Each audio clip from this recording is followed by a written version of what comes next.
You've been around a lot of young quarterbacks in your career at a couple different stops.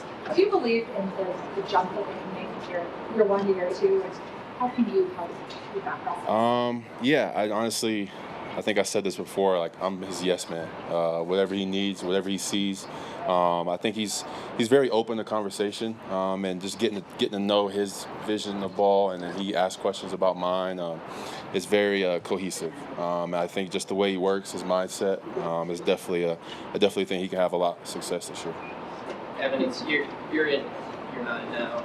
Obviously gone through a lot of different iterations of your career. We see you out here, early, pretty much every practice, out there early Saturday. How important has just kind of this finite routine become to who you are as a player in your career? It's just how I'm wired now. I think I had some adversity early in my career and changed some things around and pushed myself a little bit more and found a routine that brought a lot of success. And once you find something that works, you keep going. And it's evolved. I think I've gotten a lot smarter, and there used to be days where I'd literally practice before practice, and now it's just kind of a good warm up, get the sweat going a little bit, get the joints moving, and just being ready for the day. I kind of like to be ready to practice when practice starts, and I think sometimes if I don't do that, I'll have to take a little bit to warm up and get out here. But it's been a big part of my routine, and definitely will always keep evolving. How much has your room enjoyed kind of helping Caleb along, a guy who hadn't played a whole lot of football, needless to say? How much have you guys enjoyed as a group kind of helping him and growing his football? Yeah, I mean, we have an incredible room. A lot of good wisdom in there, and a lot of great brains and great minds for him to pick from. And he's been working his butt off. He's been working his butt off in the meeting room, on film, and on the field. And you could definitely see a bright future for him, and just his willingness to learn, his response to when he does make mistakes, and the way he learns from them. He's definitely in a good room, and it's been fun to work with him. And we're going to keep helping him along. And he has a talent to push us as well. So that's our mentality in our room for sure. Evan, Bo was spreading the ball all over the place today. What do you think of the depth you have among receivers, tight ends? Yeah, I think we have talent everywhere. I just love how everybody works. Guys, they don't make plays by accident. Every guy that's here, that's made plays this camp, that's going to make plays this season, has truly put the work in to evolve their game. And like I said, there's so many great minds to pick from, and it's not a surprise at all, just by the way we work. How do you see this group responding to the expectations that have now surrounded this team? Sean's talked about, hey, it's got to be comfortable to talk about Super Bowl. Now people naturally are talking about this. How are you seeing that manifest in practice, like this increased height awareness of the Broncos? Yeah, I think it's just our mindset. It's a championship mindset. So we're not really listening or worried about what's said outside. That's just our standard every day, and that's something that we have to earn. That's not going to be handed to us. It's not just going to fall in our lap. How we attack every single day is going to push us in that direction, and it's just our mindset. We're in control of that. We can't really control things that are said around us or outside the building. We can only control things that we're in control of, and that's how we attack every single day. Did that championship mindset start with Sean in OTAs, or where did that come from?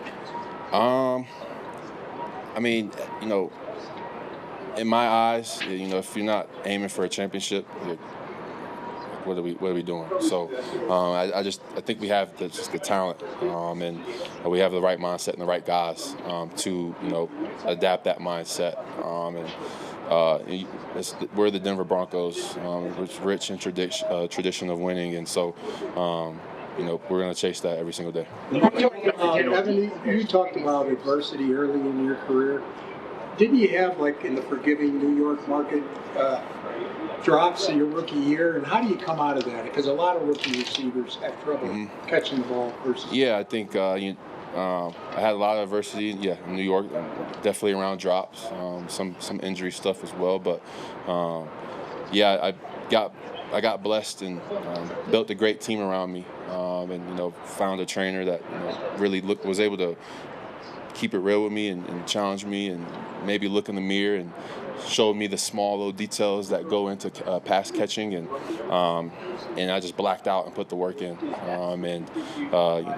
You put your mind to something, and obviously failure, the adversity kind of makes you stronger. And God willing, I was able to find some success. And like I said, I found a routine that really worked, and I'm going to always continue to chase improvement and getting better. So that's all it was, just chasing improvement, looking myself in the mirror, and really earning it every single day. What you were able to get out of today's joint practice, how did that compare to what you got from last week against the Broncos?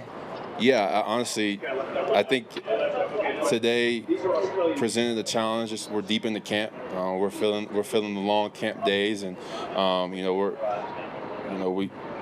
we have high standards for ourselves. So even when we're not feeling the best, even when the fatigue is high, we had to come out here and compete. Played against a great defense today. They were flying around and made a bunch of plays, and gave us great work. You guys watch Travis Bryan? I love him. Yeah. You love him. He plays super low. He plays so low. I told him that today. I saw some clips from him over camp, and when you can play that low and have that speed and have that athleticism, you're going to be really hard to cover and really hard to tackle and bring down. I definitely think he's the future of the position. The payday he got says that as well. So just super impressed with him, and I definitely love watching tight ends across the league, and he's definitely one of them. You were at tight end, right? What do you try to pick up from some of those guys when you're there? Yeah, there's experience all over the room. Travis Kelce, George Kittle, Greg Olsen, Jeremy Shockey was there this year. Jordan Reed has been there. You just have so much experience, and a lot of young guys that are also trying to learn and have tools of their own. So this is a great weekend to hang out, pick each other's brains, put some work in, and have some fun and get to know each other too. So, it's definitely a tight end in the NFL is becoming a big fraternity, and we all root for each other and try to learn as much as we can from each other as well.